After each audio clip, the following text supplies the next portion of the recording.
Hey guys, what's up? Cardog here, and today I'm here with the Enigmen deck profile. This is a very budget deck, so you'll be happy to hear it. All you budget players will be pretty happy to hear this, I guess. But anyway, let's get right to the deck profile. So, starting Vanguard, we are running Enigman Flow. Skill is when Enigman Ripple rides on top of this card, you can search your deck for Enigman Wave and add it to your hand and shuffle your deck. So pretty straightforward. If you write the wrong card, then you don't get a search. But yeah, it's kind of minus if you don't write the right card. But it's okay. Not really, but next running 4 Enigman Tornado. Skill is at the beginning of your attack step. If this card's attack is 19K or more, then it's a new skill. So skill is cost 1, so last 1. Discard 2 cards from your hand. When this card attack hits, you may pay the cost. If you do, choose an Enigman Storm from your soul and ride it as stand. And then your Vanguard gets plus 10,000 power during this turn. So your new Enigman Storm will get 10,000 power. Second skill is choose an Enigman card in your hand and put it into your soul, and then this card gets plus 4,000 power. So basically his second skill is mainly for you to put Enigman Storm into your soul so that you can use his effect. And then he also gets the 4,000 power so that you don't need 4,000 more to hit that 19K. But hitting 19K is not that hard since you have Night Sky and Crescent to help you boost. So next we're running 4 Enigman Storm. So his skill is, if you have Enigman Wave in your soul, this card gets plus 1,000 power. And at the beginning of your attack step, this card gets plus, if this card's power is 15,000 or more, then he has an extra critical. So, you know, if you ride him with his effect, he will get the extra critical. It's pretty deadly if you're going first. So, because you don't really need to rely on stride with this deck. So if you manage to hit your opponent hard enough early game, they won't have enough resources to guard later on, which is pretty good. Next, we're running 3 Enigman Wave. So his skill is, if Enigman Ripple is in your soul, he gets plus 1,000 power, so it becomes a 10k Vanguard. And then at the beginning of your attack step, if his power is 14k or more, during this battle, this card gets a new skill, and that skill is, when this card attack hits a Vanguard, you can draw a card. So it's not a bad ride for your Vanguard.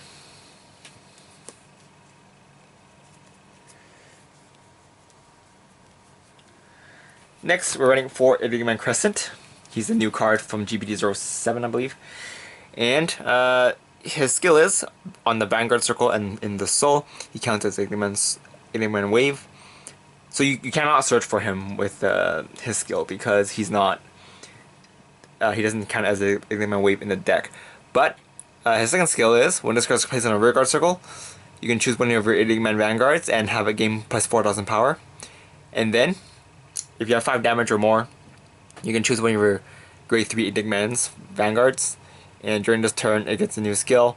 When this card attacks during this battle, your opponent cannot call grade 1s to the Guardian Circle. Grade 1s from their hand to Guardian Circle. So, again, he combos with Tornado. He does not wear the strides because he restricts you for your grade 3. So you can't, it doesn't say grade 3 or above, so you can't use it with your strides. But it's fine, because with Tornado, your opponent's going to have to ditch more cards in hand. It doesn't hit for super big numbers, but it hits for a big enough number that your opponent will need to drop out quite a few cards from your hand. Unless they have a G-Guardian, then, oh well. G-Guardians kind of really nerfed this deck. But it's fine. Next, we're running 4 Enigmen Night Sky. So his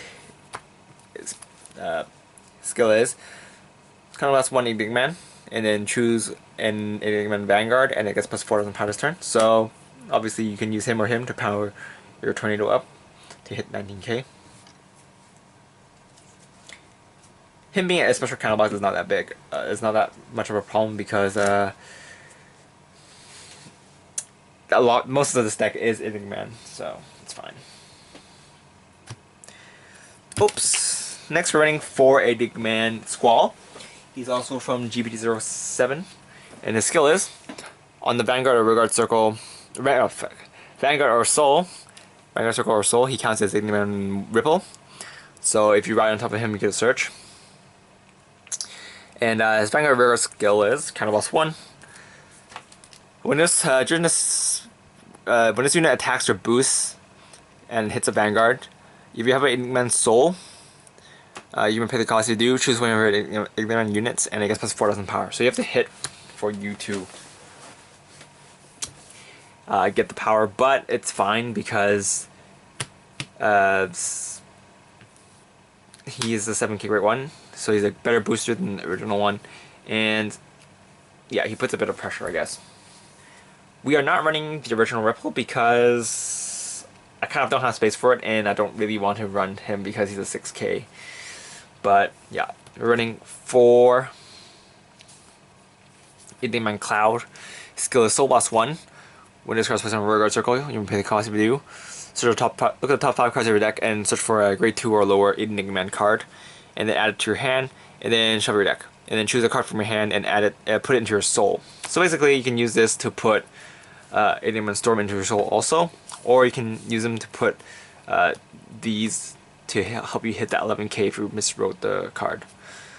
So overall, he's a pretty good card. He helps you. He's a toolbox, so it's very useful in this deck.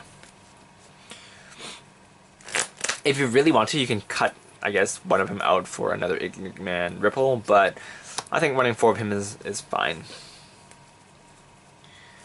This running 2 Tri-Fodders.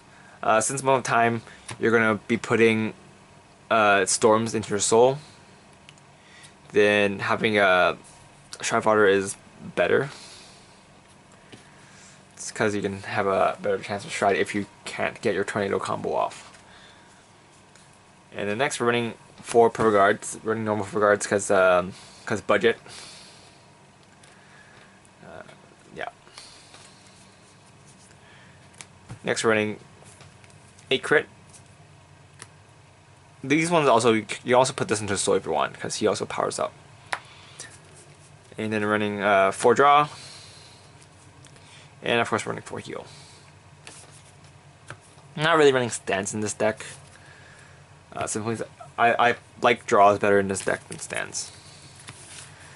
But yeah, let's get into the G zone.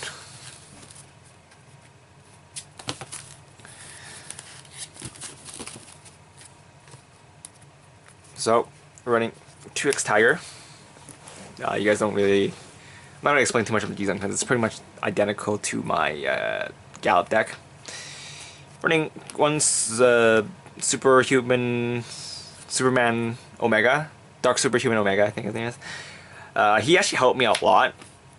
He helped me win games sometimes, so it's good.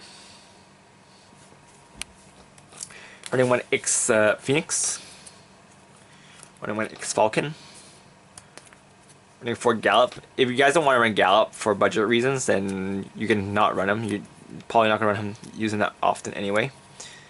But when you do use him, he's kind of handy. And he's not that expensive now. So running 4 is not too big of a problem. And when we're running 1 of the Enigman Cross Ray, I think his name is. Skill is choose one of your rear guards and rest him.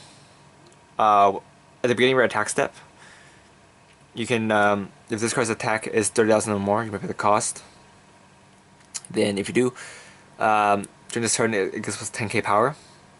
So you can pump his power to quite a bit if you want. If you want a YOLO and you know your opponent doesn't have a Purple Guard. So it's a pretty lousy card.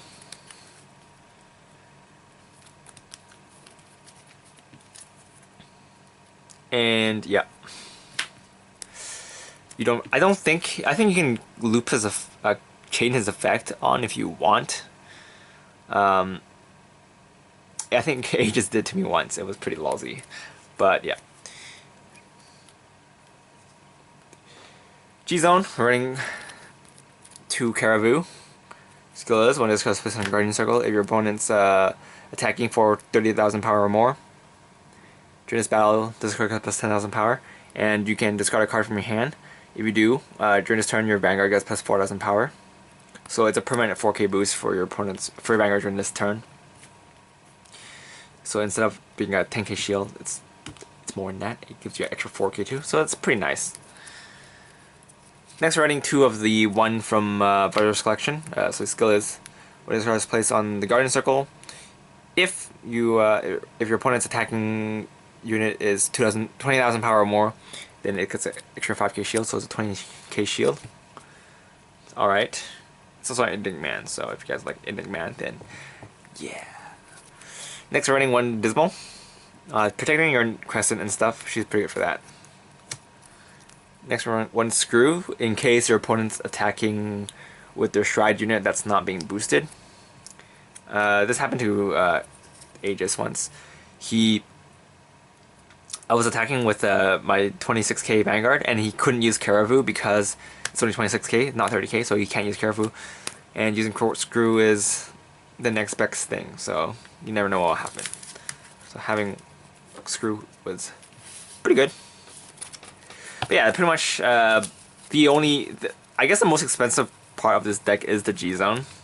And even for this, you don't really need to run the exact same G-Zone as me. You just need to have